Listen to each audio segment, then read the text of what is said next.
Welcome to the Deep Dive, the place where we take a stack of your sources, historical texts, legal statutes, economic analysis, and find the perfect, detailed shortcut to being well-informed. And today, we're embarking on what might be the most ambitious historical and legal comparison we have ever attempted. It really is. I mean, this is a mission that spans over a millennium. Oh, easily. A millennium, 2 continents, and three vastly different legal traditions. Yeah. Our goal today is to really pull back the curtain on this idea of economic justice and show you, the listener, how the most fundamental principles of market fairness, well, how they transcend time and geography. It's astonishing. It is, in a truly astonishing way. Okay, so let's unpack this immediately, because the sources lay out a connection so striking it demands our full attention right from the start. It does. We're looking at a stack of sources comparing 3 radically separated eras. First, the governmental structure of the 7th century Islamic Caliphate.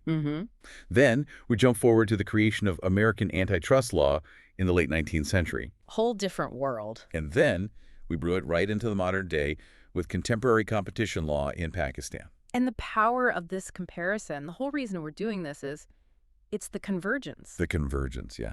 Our core finding, when you really boil it down, is that despite these immense cultural and, technological differences, I mean, a 7th century grain market versus a 19th century industrial monopoly? They're worlds apart. You can't even imagine 2 more different scenarios. Exactly. And yet, the ethical problem they face and the regulatory solution they adopted are virtually identical. It sounds improbable, right? Yeah, I mean, when you first read that, you think, how? A second Caliph, Umar ibn al-Khattab, dealing with, market fraud in the desert? Right. In a bustling but, pre-industrial marketplace. And then a U.S. senator in a suit trying to break up Standard Oil in the industrial north. How can those 2 scenarios possibly share the same legal and economic DNA? They absolutely do, and that's what we're going to map out. We're defining the scope today by analyzing these 3 parallel systems.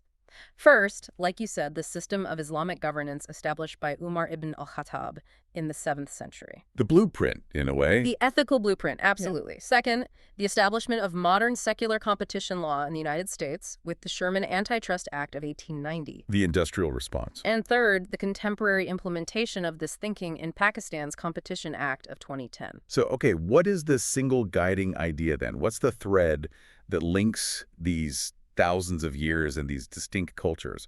What is the why that makes this comparison so valuable for you, the person listening right now? The central tenet we have to extract, the foundational philosophy that underpins all of these enduring market justice systems, is this idea. Okay. The idea that markets must fundamentally serve society and the public welfare. They're not just an abstract form. Not at all. They are a utility, a means to ensure the fair distribution of resources, not, and this is the key, not an instrument for private exploitation or accumulation that's divorced from public accountability. Right. If we understand that core commitment, that one idea, we understand the ethical mandate behind all competition law, everywhere, at all times. That sets a perfect baseline, a fantastic starting point. So, let's start the journey. Let's do it. We are going back over 1,300 years to the genesis of these principles in the Arabian Peninsula. To Medina. To understand the regulation, we must first appreciate the environment that needed regulating. We're setting the scene in the early days of the Muslim community, specifically the markets of Medina. Right. And I think when we think of 7th century economies, we might picture something, I don't know, small, provincial, maybe a few stalls. Kind of dusty and simple. Exactly. Right. But the sources, they paint a far more complex, bustling picture. Indeed. I mean, Medina was rapidly growing into a nexus of international commerce. This wasn't just, local farmers selling their dates. It was a crucial transit point linking these really disparate regions. We know from the sources, traders were coming from the heart of Arabia, sure, but they were also bringing goods from Persia. Luxury items. Luxury items from Abyssinia, vital supplies like grain and oil from Syria. It was a hub. Think of the challenge that presents for governance. I mean, that's a huge challenge. You have international traders, many of whom are not native to Medina. Right. They don't have the same local ties or long-term reputation to worry about. Exactly. And they're moving high-value commodities, grain, spices, cloth, livestock, and they're competing fiercely, bringing different ethical standards, different pricing strategies. And different languages, different customs. This diversity made the economy dynamic and profitable, for sure. But it simultaneously amplified the potential for Well, for market manipulation. And outright fraud. And outright fraud, of course. Without strong oversight, the wealthiest or maybe the most transient traders, the ones who could afford to absorb losses or play these geopolitical games, they would inevitably dominate. And they would stabilize prices for themselves. While destabilizing them for the local population who depended on that market for their daily bread. That level of volatility and that potential for corruption meant the governing authority had to take a radically hands-on approach. It couldn't just be laissez-faire. No, absolutely not. And this is where the figure of Umar ibn al-Khattab, the second caliph, becomes the embodiment of this early regulatory state. He is central to this whole story. So what was his approach? His approach was truly pioneering because he refused to let economic activity be divorced from justice. It was a single concept for him. So not just a matter of numbers and profit. No, it was a matter of ethics. And he didn't just issue edicts from, a governing council somewhere. The sources are very clear about this. He personally walked through the marketplaces. I find that detail amazing. It's incredible. The sources describe him carrying a staff or a simple whip, acting as a physical presence, a walking embodiment of the law. And he was ensuring not just legal adherence, but ethical conduct. So what was he looking for? He was checking weights, verifying measures, demanding open competition, talking to buyers and sellers.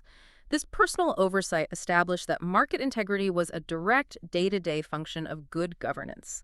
It wasn't an afterthought. But personal oversight, even by someone as formidable as the Caliph, isn't sustainable for a growing economy. Yeah. I mean, you can't be everywhere at once. You can't. And he recognized that.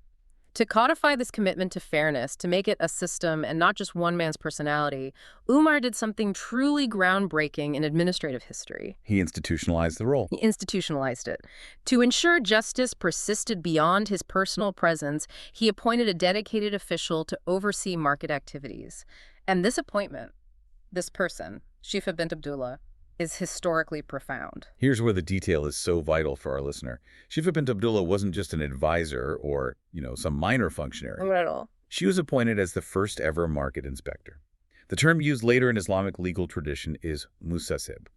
And her initial focus was on the women's markets, but her authority was much wider. And her role was comprehensive. This wasn't just about making sure no one was yelling too loud. It involved quality control, making sure goods weren't defective or spoiled.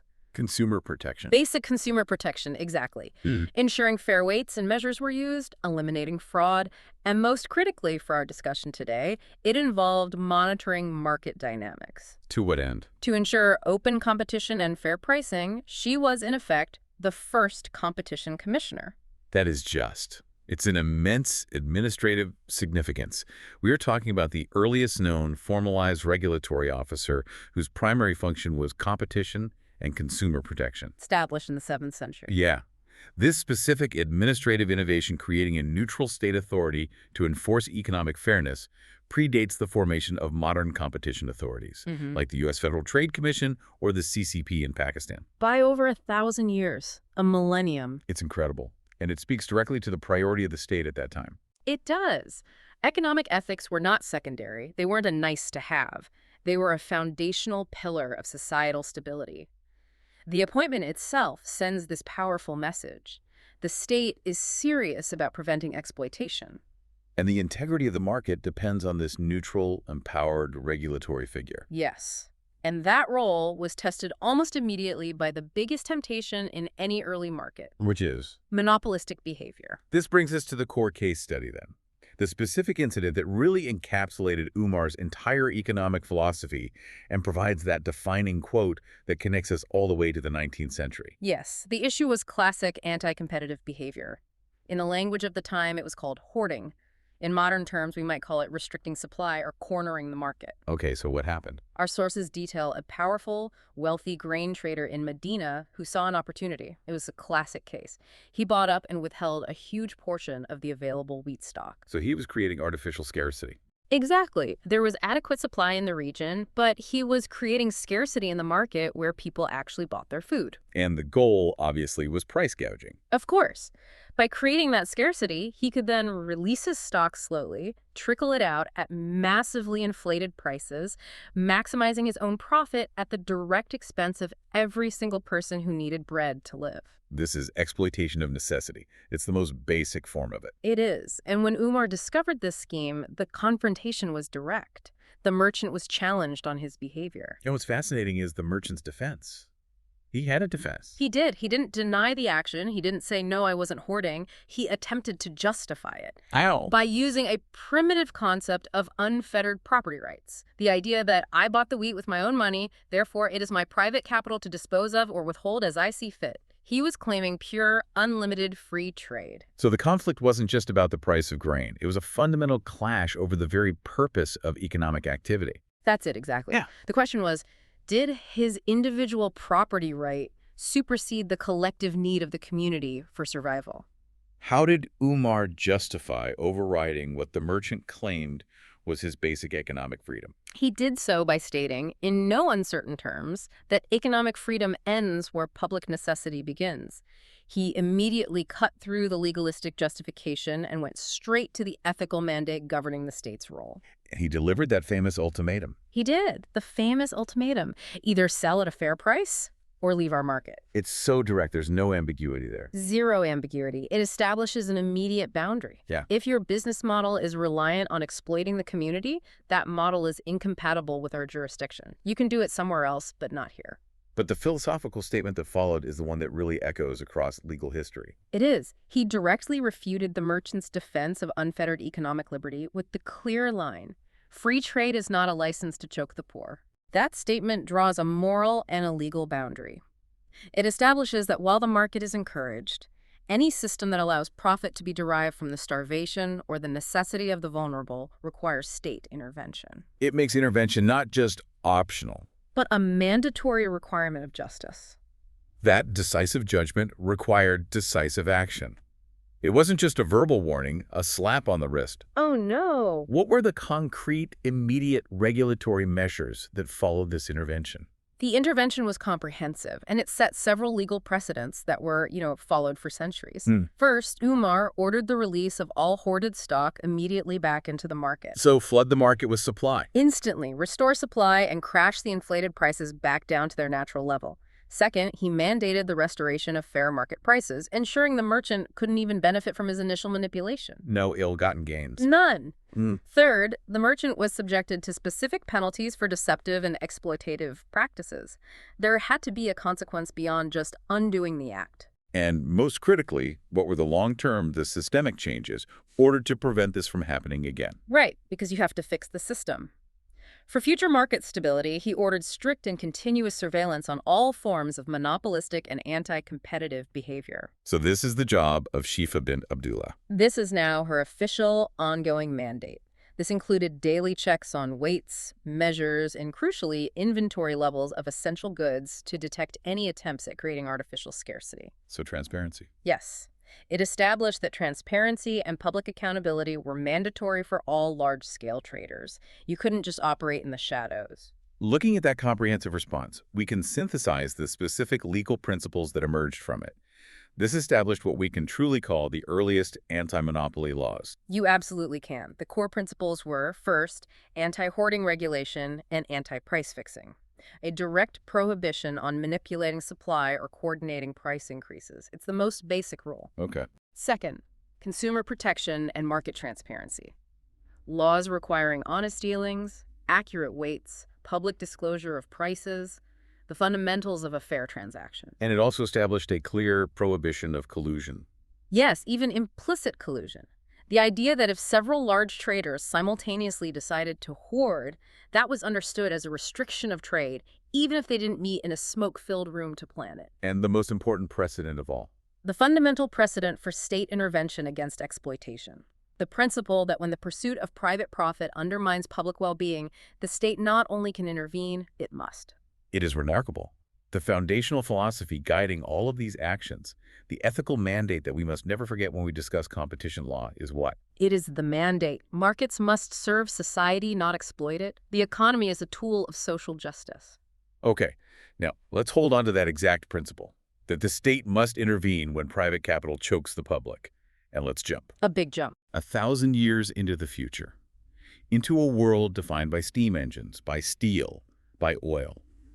The economic mechanisms change completely, but did the ethical crisis change? That's the question. We shift our focus dramatically. Yeah. We are landing in the United States during the Gilded Age, the late 19th century. Right. We are in an era defined by rapid industrialization, immigration, the construction of railroads, and the almost unbelievable rise of these figures, these industrial titans. The scale now is global, not just regional. And the American economy was, in theory, a model of free competition. That was the ideal. But the reality on the ground was that a handful of individuals amassed power and wealth that was functionally equivalent to that of nation-states. That's not an exaggeration. No. This was market dominance on a scale humanity had never seen before. It was transforming the idea of free competition into a system of, frankly, private tyranny. So who are we talking about? Who are the specific examples that drove this change? We need to name the monopolies that centralized this immense power. The sources focus on the behemoths, the ones everyone knew. We are talking about Standard Oil, commanded by John D. Rockefeller. At its peak, it controls something like 90% of the oil refining capacity in the United States. 90%. Just think about that. It's total control. Then you have Carnegie Steel, whose control over steel production made him the infrastructure lord of the nation.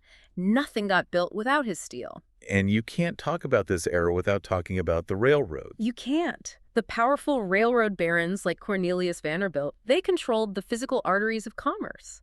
This meant they could decide which towns thrived and which towns starved, simply by setting the freight rates. So these entities weren't just competing in a marketplace. No, they were the marketplace. They could dictate terms to their suppliers, to local governments, and certainly always to the consumer. So what was the specific harm they caused that finally drove this massive public outrage and eventually political intervention? Well, the harm, and this is the crucial link, it mirrored the Madinah hoarders' actions, just applied to industrial necessities on a national scale. How so? These trusts used their dominance to fix prices. The price of kerosene wasn't based on supply and demand, it was based on maximizing profit for the trust. They were essentially taxing the American populace. And they were vicious with competitors. Oh, relentless. They would destroy competition using predatory pricing. Standard Oil was famous for this. They'd sell kerosene below cost in one town until the local rival went bankrupt, and then the moment the rival was gone, they'd instantly hike the prices up higher than they were before. And the result of all this was massive public exploitation. The concept of the free market was hollow. It was a joke. Because ordinary Americans, farmers, small business owners, regular consumers, they had zero choice. None. You were forced to deal with the trust or you had to cease to function. A farmer had to use the one railroad that came through his town. A family had to buy the one brand of lamp oil available. And this generated immense political and social pressure. Huge pressure. You had the muckraker journalists like Ida Tarbell exposing the ruthless tactics of Standard Oil. You had the burgeoning populist movements in the Midwest. They focused heavily on the tyranny of these trusts. So the state could no longer just ignore it. It couldn't. The state could no longer ignore the fact that this concentrated private capital was actively undermining democratic economic opportunity. It was becoming a political crisis, not just an economic one. So the political outcry finally reached a critical mass. Congress was forced to act. They realized that unchecked economic power represented an existential threat to the republic's political equality. Exactly. So in 1890, after years of debate and public pressure, Congress passed the Sherman Antitrust Act. A landmark piece of legislation. Absolutely. A decisive political response intended to restore fairness and competition by asserting the state's power to intervene against concentrated private power. The genius of the act, I think, lies in its simplicity. It's a very short piece of legislation. But its core declaration became the legal bedrock for all future competition law, not just in the U.S., but globally. It did. What is that defining statement? The foundational declaration of the Sherman Act, and it's right there in Section 1, states that every contract, combination, or conspiracy in restraint of trade or commerce among the several states is declared to be illegal. And that word combination, that was the key, right? It was specifically aimed at the trusts. Yes. The corporate structures that were essentially illegal cartels operating above the law. Let's break down what this meant practically for the first time in modern law. What did it mean? It meant that the rules of capitalism had defined limits, and those limits were imposed by public policy. First, Monopolies could be legally challenged and broken up. Which is exactly what happened to Standard Oil. Eventually, yes. 2 decades later, this act led to the landmark dismantling of Standard Oil into dozens of smaller companies. Second, colluders could be criminally prosecuted. The act established mechanisms to enforce that anti-conspiracy clause. People could go to jail. This introduced a powerful legal concept then. The idea that collaboration between competing businesses to restrict supply or raise prices, it wasn't just a clever business strategy anymore. No, it was now a punishable crime against the public interest. And philosophically, what did it establish? Philosophically, it established that markets had to remain open and competitive as a matter of law, not just as a nice economic theory. If businesses succeeded by competing fairly, by innovating, by offering a better product, That was celebrated. that was celebrated. That was the American dream. But if they succeeded by manipulating supply, fixing prices, or crushing rivals unfairly, they would now face the full force of the government. Okay, now let's draw that direct line. This is the moment. We have the 7th century ethical ruling, and we have the 19th century secular law. And the crisis is identical. It's identical. Market actors restricting supply to choke the consumer. And the solutions, when you look at them, are identical in their objective. Look at the functional equivalence. It's right there. In Medina, Umar's system prohibited monopolies, hoarding, and artificial price manipulation. The grain trader was explicitly stopped from restricting supply for profit. And in America, 1,000 years later, the Sherman Act prohibits monopolies, collusion, and artificial control of markets. Standard Oil was stopped from restricting oil supply and fixing prices for profit. The object of the abuse shifts, of course. It goes from a perishable food commodity, wheat, to a critical industrial commodity, oil and steel. But the mechanism of the abuse remains the exact same. Leveraging control over a vital commodity to extract unfair profits by restricting the natural flow of competition. That's it. Yeah. And the aha moment here, I think, for any listener, is realizing that the ethical necessity for market safeguards is it's hardwired into organized commerce. It doesn't matter what legal tradition you belong to or what technology you're using. No. The moment economic power concentrates to the point of being able to inflict societal harm, the state, as the representative of the public interest, has to step in. It must intervene. It is striking proof that human economic temptation, that desire to restrict supply or fix prices for guaranteed exorbitant profit, it's timeless. It is. And the just, necessary regulatory response to that temptation is constant. The 7th century ruling established the ethical boundary, and the 19th century Act established the modern constitutional mechanism to enforce it. So what happens when these principles are applied in the complex developing markets of the 21st century? A whole new set of challenges. We fast forward again, bringing this 1,000-year-old mandate right into the contemporary era.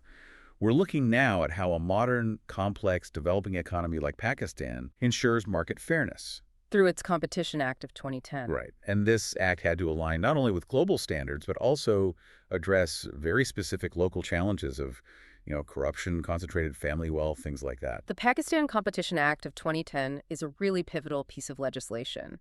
It explicitly replaced an older, much less effective ordinance that just that failed to grapple with modern economic complexity. So this was a major upgrade. It was a complete overhaul. It represents the formal globalization of that foundational idea we've been talking about, that competitive markets must be legally protected. So what specific modern anti-competitive behaviors does this act target? We need to move beyond the old language of hoarding and trusts into the legal vocabulary that's used today to police industrial economies. The act is very comprehensive. It directly outlaws the modern mechanisms of market control, which are, as you can imagine, much more sophisticated than just hiding grain in a warehouse. So what's first on the list? First, we have cartelization and price fixing. This is collaboration between 2 or more competitors, say all the major cement companies or sugar mills, to coordinate prices or divide markets between them. It's the direct descendant of the collusion banned by both Umar and the Sherman Act. Exactly, just with spreadsheets and secret meetings. Second, deceptive marketing, which is about making sure transactions are honest and transparent. This links right back to the market inspector's original duties to prevent fraud. Okay, and then there's the big one for large economies. Yes. Third, the abuse of dominant position. This is critical. It means if a single firm holds, say, 40% or more of a market share, they cannot use their size to impose unfair trading conditions. So they can be big, they just can't be a bully. Precisely. They can't engage in predatory pricing against smaller rivals or limit production to drive up consumer costs just because they can. Plan fourth. And fourth, regulating anti-competitive mergers. The CCP, the Competition Commission of Pakistan, has the authority to review large corporate combinations to ensure the merger doesn't result in a new entity with such massive market power that it eliminates effective competition. So these 4 points, they're really the modern legal scaffolding that's needed to enforce that ancient mandate. That's a perfect way to put it. They prevent power from concentrating to the point of public harm. But the legal framework is only effective if it's actually enforced. Of course, a law on paper is just words. In Pakistan, the body responsible for carrying this mandate is the Competition Commission of Pakistan, the CCP. This is the 21st century equivalent of Shifa bint Abdullah. It is. The empowered regulatory authority, backed by law, with the power to investigate and, crucially, to levy massive fines. And the CCP has demonstrated real teeth from what the sources say. They've tackled some of the most powerful and politically connected cartels in the country. They have, and our sources provide these concrete, real-world examples of where that authority has been exercised to protect public welfare in really crucial sectors. Yes, talk about those. The evidence shows the necessity of their role across essential commodities. For instance, the CCP has penalized cement cartels. Multiple times, right? Multiple instances where major cement manufacturers colluded to fix production quotas and prices. And this is a massive issue in a developing country because it directly impacts all infrastructure, housing, construction costs. It inflates the cost of living for millions of people. It does. Then you have the sugar cartels. This is a direct echo of the 7th century hoarding case. It's almost uncanny. Oh, so. Producers or dealers coordinate to withhold sugar stock, creating these artificial shortages right before high-demand periods like Ramadan. Leading to massive price hikes and social distress. Exactly. Then there's pharmaceutical overpricing. The CCP has intervened against pharmaceutical companies that engaged in excessive pricing, particularly for life-saving drugs. And in a system where access to medicine is so crucial, that kind of monopolistic pricing has direct life and death consequences. It absolutely does. And finally, even in the digital realm, telecom anti-competitive behavior.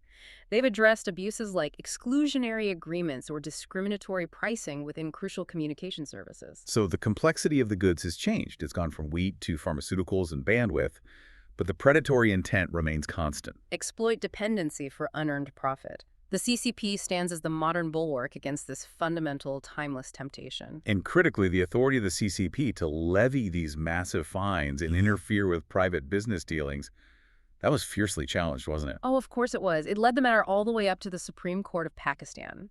And this is where the ancient principle is explicitly reinforced at the highest constitutional level of a modern state. So when the Supreme Court reviewed the CCP's actions, they had to justify the state's right to interfere with free trade. Yeah. They had to articulate that foundational ethical boundary we've been discussing. They did. What was the quote or the core principle the court used to uphold the CCP's authority and reinforce this tradition? The Supreme Court's justification was a really powerful statement of the social contract that is inherent in commerce. They articulated the upholding principle as, when private profit harms public welfare, the state must intervene. That is profound. I mean, that is an almost direct restatement of Umar's 7th century ruling. It's the same logic. The economic system is conditional. If your private profit causes verifiable, demonstrable harm to the public, that profit is considered illegal and unjust. So the modern legal structure, with all its complexity, cartel fines, anti-merger reviews, abusive dominance, all of it. The Supreme Court confirms its DNA as the simple, ancient, ethical command that markets must serve society. It confirms that competition law across all cultures and epochs is fundamentally a form of codified ethical jurisprudence. Designed to protect the vulnerable from the powerful. Exactly. We've established the continuity. It's so clear. Now, let's use the comparative structure from the sources to crystallize this convergence for the listener. This is the key takeaway, seeing the functional equivalence across these 3 eras. Let's create a 3-pillar structure to compare the regulatory responses. This shows that while the context changes, the necessary function of justice remains unwavering. Okay, where do we start? Let's look first at the prohibited behavior, what was actually outlawed. In the 7th century, Islamic governance banned hoarding and monopolies. The focus was on that immediate restriction of supply. Simple and direct. Very. Then, in the United States in 1890, the Sherman Act targeted monopolies and restraints of trade, focusing on those industrial trusts. And in Pakistan in 2010? The Competition Act bans cartels, dominance abuse, and price fixing. The legal language evolves, it gets more specific, but the target concentrated power limiting competition is identical. Okay, Pillar 2, the enforcement structure. To carry out justice, you need an empowered regulator. You do. In the 7th century, we had the market inspector, Shifa bint Abdullah, personally monitoring integrity on the ground.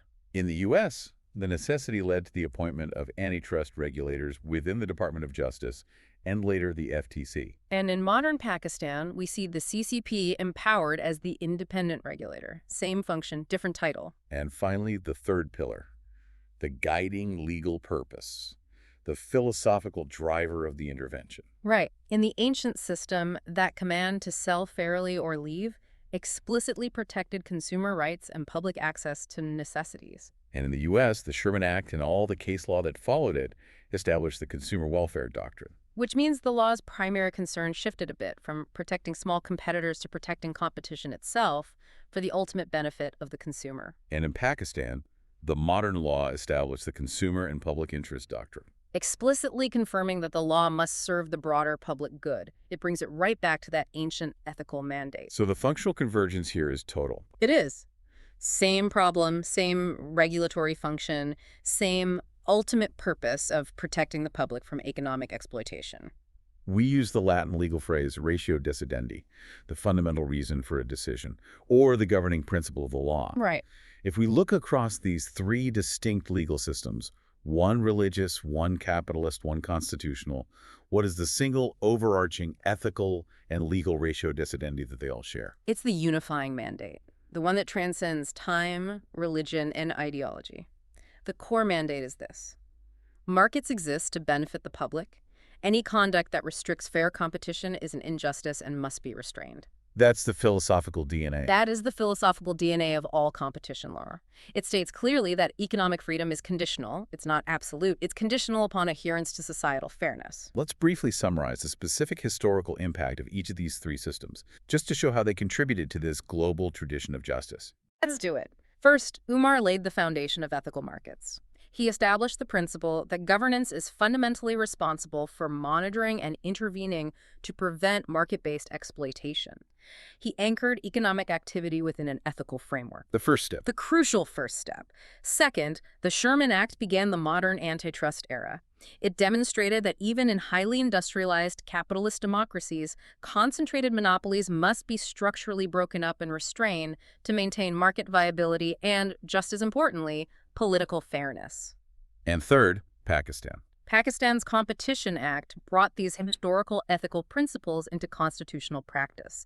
It proved the viability of this ancient mandate within a complex 21st century developing economy, aligning domestic policy with a global ethical tradition that stretches back over a millennium. So what emerges from this analysis is not three isolated historical events. No. It's a clear, enduring global tradition. It's a testament of the fact that wherever humanity organizes commerce, the same challenges, the same temptations, they arise again and again. It is the ultimate moral lesson of economic history, really. The fundamental law that emerges is that justice must govern the economy. Otherwise, wealth becomes oppression. It's a powerful statement. Unchecked economic power inherently leads to exploitation. It just does. Whether that power is measured in gold dinars or railroad tracks or, server farms. And what we learn from this deep dive is that the systems that endure, the just systems, are the ones that recognize this fundamental human tendency toward greed and build in mandatory state safeguards. It's a powerful validation that while the mechanisms of trade change rapidly, the morality required to govern that trade is eternal. So what's the final takeaway? The final moral lesson derived from these sources is simple, yet I think it's profound, and it applies to every single society, past and present. Okay. A civilization's strength is not measured by the absolute wealth of the few, but by the guaranteed fairness and opportunities enjoyed by the many. That is the perfect encapsulation of this 1,000-year journey through economic justice. Thank you for diving into that fascinating comparative history with us. My pleasure. And now, for you, the listener, Here is the thought we want to leave you with. Mm-hmm.